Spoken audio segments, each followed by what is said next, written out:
This is the Analysis in Change with Nathan Williams and Neil Kieran.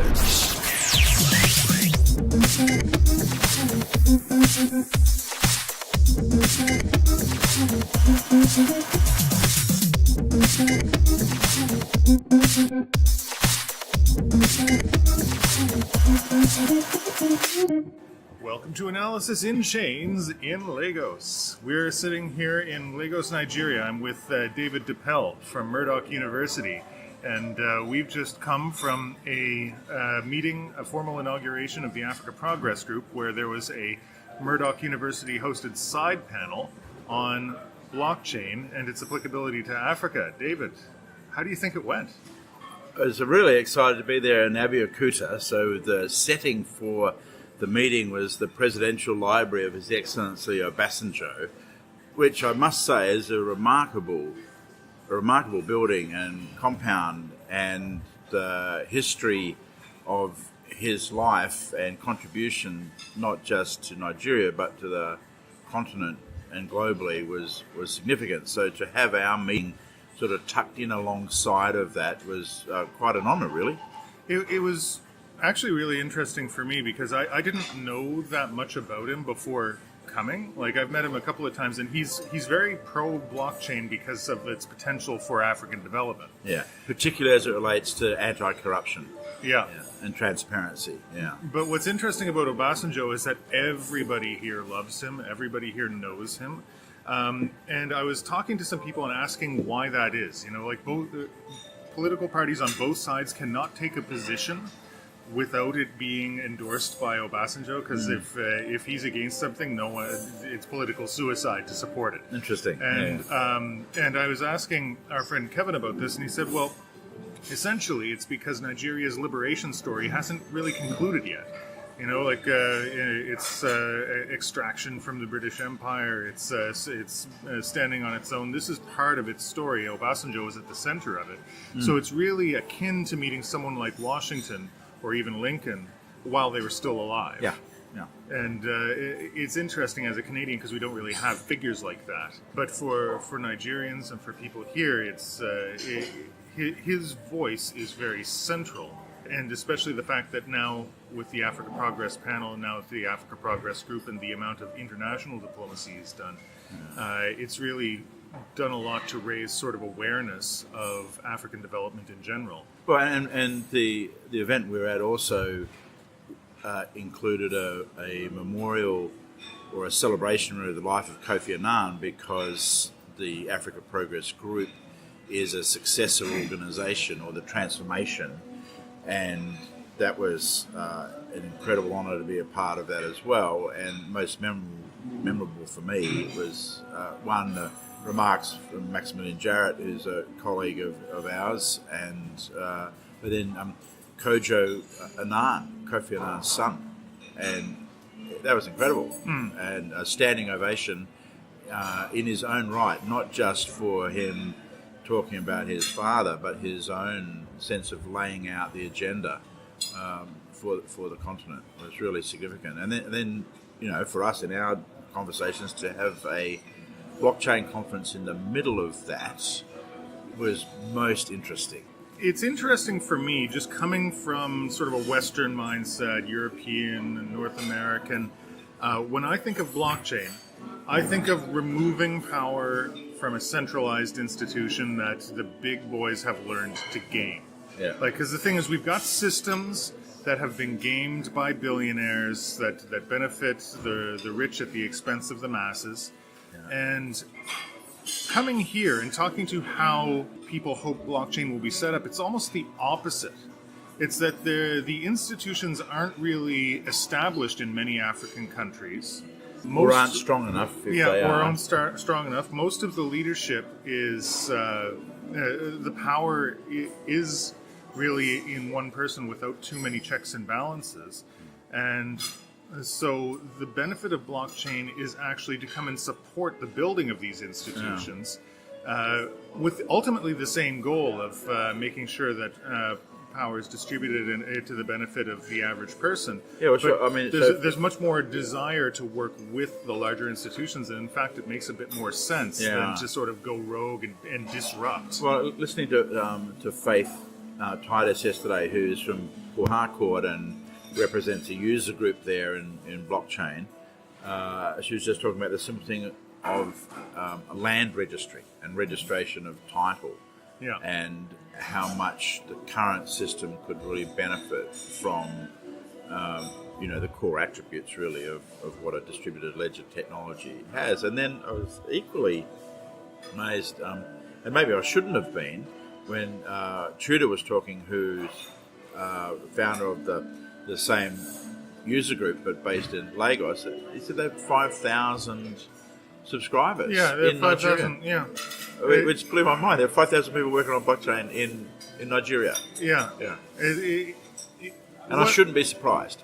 No, I guess for me this was a bit of an eye-opening trip, because before you visit Africa, before you visit Nigeria, you have sort of your preconceived notions and what people tell you, right? And when I told people I was coming to Nigeria to do a blockchain conference, everyone said the same thing. Yeah. Why, is it a prince who invited you?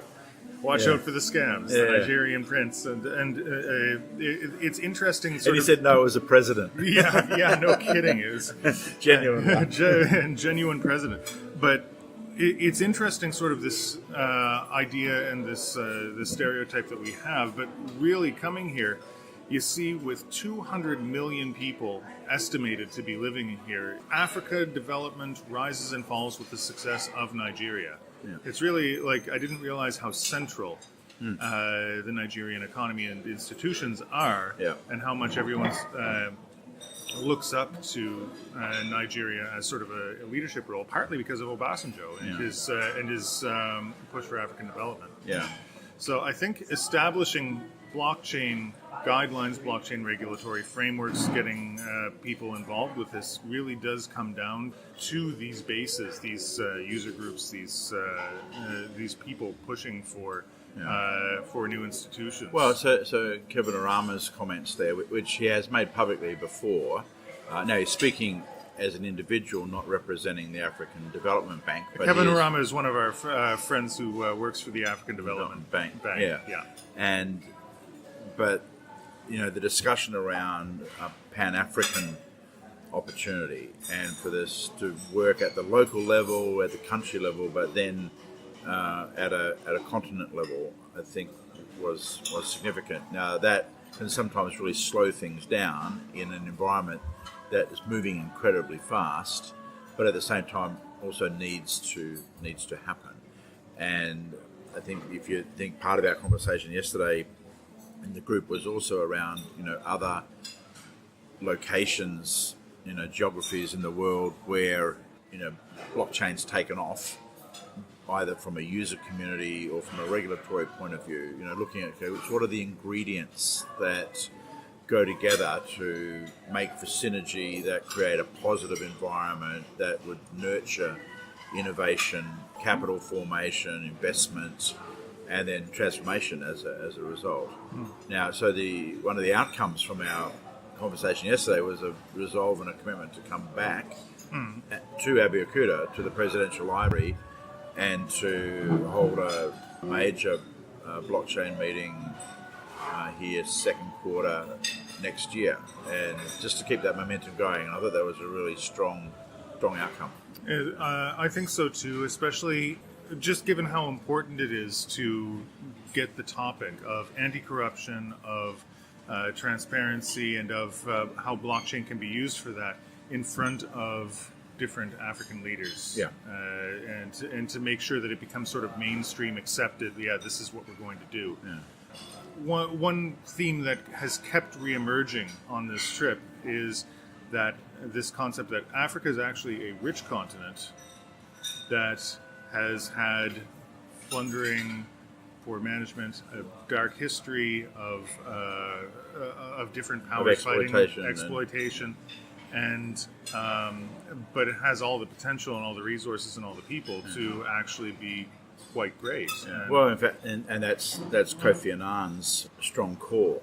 Right, from the Progress panel, and that came through, and it, I felt in many ways, surrounded here by some really impressive people, right? Really impressive people, and I think harnessing that human capital, will be really significant in terms of even in the short term, the next 3 to 5 years, I think. And probably the last thing I'd say around it, and again, this is from Kevin about the fourth industrial revolution, and for Africa to not be just a taker and consumer of technology and goods developed elsewhere, but to have an authentic experience herself. And Prodi talked a bit about that as well. Yeah, Romano Prodi, the former president of the European Commission, former president of Italy. Prime Minister of Italy, yeah. Prime Minister, my mistake, was speaking about that. It's interesting. Now, speaking from your experience at Murdoch University, is an Australian university that does a lot of Africa research. What do you think the university's role is going to be going forward, and how blockchain develops forward with Africa? Well, first thing to say is we don't work in isolation here, and we have strong partnerships with other African universities, and we work on topics together of interest to Africa, either challenges or opportunities, but also then work with them on other global issues as well. It's not just that. They're genuine partnerships and great research collaborations, and we're focusing in 4 areas. So we're looking at the blue economy. What is the blue economy? Anything to do with oceans, and I'd also say big lakes as well too. In Africa, there's quite a few of those. Okay. So, and I think our particular focus will be around fishing, around management of local fish stocks at the near shore level for local communities, and then offshore exploitation and illegal fishing, which is a significant plundering issue here that continues in Africa, particularly in West Africa. However, the near-shore issue is much more important because of the critical role of those fish proteins in diets and for livelihoods. So then looking at the extractive industries, so blue economy, extractive industries, agriculture and sustainable farming, and then power and light. And so across those 4 topic areas, there are a multitude of blockchain use cases that are just there, many of which have already been prototyped and developed and rolled out, but lots more opportunity there as well. And our hope is over the next couple of years, through a vehicle called the Murdoch Third Commission, we're engaging with thought leaders and senior researchers and industry and civil society to tease apart these 4 topics. But then this is significant. So Kofi Annan Africa Progress Panel was a think tank. Yeah. And it was described as that. Obasanjo, in the successor organisation, calls it a think and do tank. And I even just heard it yesterday being called a do tank. And so it's not about reports or ideas, it's about getting stuff done. Bias for action. Yeah, and so it seems to me that in these areas, at least in which we're looking at, partnering with the APG, with local universities and others, you can say, well, how do you do action? How do you do? Well, you do that via distributed ledgers. Personal bias. Well, I've been reflecting upon this this past few days about the difference in context, because we're all subject to the context in which we're raised. And, from my point of view, before coming here, I was thinking of blockchain use cases, even in an African context, to be about incentive models, to be about maybe development, maybe about access to new markets, new business models, or efficiency gains. But the overall theme about my time here has been anti-corruption. That there's plenty of money here. But the question is, how does it get distributed, and how do we make sure that everything is done in a fair, equal playing field way, so that the benefits aren't just sort of lost to a couple of powers, either domestic or foreign, like with blue economy. Like it's a problem of fish being stolen, or in extractives. It's you have material smuggled across borders, but you also have unfair terms exploited by absolutely, global and companies. transfer pricing and rent seeking, and we should also acknowledge that the co-chair of the APG is Peter Eigen, who's the founder of Transparency International. Yeah, the co-chair of the African Progress Group. Yes, yeah. Sorry, I said the other one. Yeah, he was a panelist on the other one, and and he also was keynote speaker at the blockchain event we did in Berlin. Yeah. As well too. So I can see very significant people getting associated, and I think both he and Obasanjo are octogenarians, which I think is also fantastic because there was a whole discussion yesterday about how you spend your life in your 80s. Yeah. And you wouldn't normally reach to say, okay, well our biggest blockchain advocates are 80 years old. but it seems that last few days they have been. Yeah. I think the one thing that I am going to leave with is one thing I got talking to the local Nigerians, Faith and Chuta, that we met about their experience in blockchain. And the biggest challenge that they're running into is actually funding their projects. Yeah. Because there is a trust gap, and sort of blockchain was created to sort of eliminate the need for this trust gap, but at the same time you've got a couple of things. You've got banks being nervous to lend any sort of money to ICOs in general. Yeah. You've got ICO trust on the downswing, but you also have the trust in Nigeria as a country on the downswing because just because of the history of 419 scams, of email fraud and that sort of thing, and the idea of doing an ICO just in general has really taken a low ebb with the fall of Bitcoin.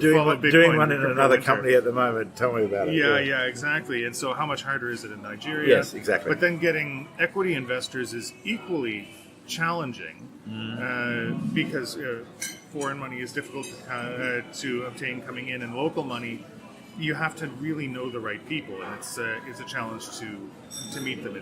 There's not as many accepted funds. Yeah. So it was interesting, the solution that one of our compatriots, Kevin Arama, had suggested, which is that in an African context, it may make a lot more sense to work directly with established corporates. Because the challenge with ICOs is the risk, the political risk of someone saying, okay, we're going to ban ICOs tomorrow, and not having an institutional process to sort of protect it. Yeah. And it might, and as much as it almost makes less sense to work directly with the corporates for a disruptive technology in the West, it makes more sense to do it with the corporates here in Africa, just because they can provide regulatory cover as well as the funding. But yeah, it's a different mindset, and I think it's interesting to see how blockchain gets applied to sort of these different social and political contexts. Well, there is lots of money here, and there was conversations about an angel group they were talking about. There are people with the capacity to invest and support the vision. So I think that'll be part of the ecosystem development as well. Yeah, and not just around blockchain, but fintech in general, AI. There's a lot happening. Yeah. All right. Well, thank you for having me along on this trip, David. It's been my pleasure. Amazing going on these adventures with you and seeing things really on the ground and how they are. Here's to blockchain development in Africa over the coming years. Indeed. And safe travels, and we'll see you back here in a few months' time. Sounds good.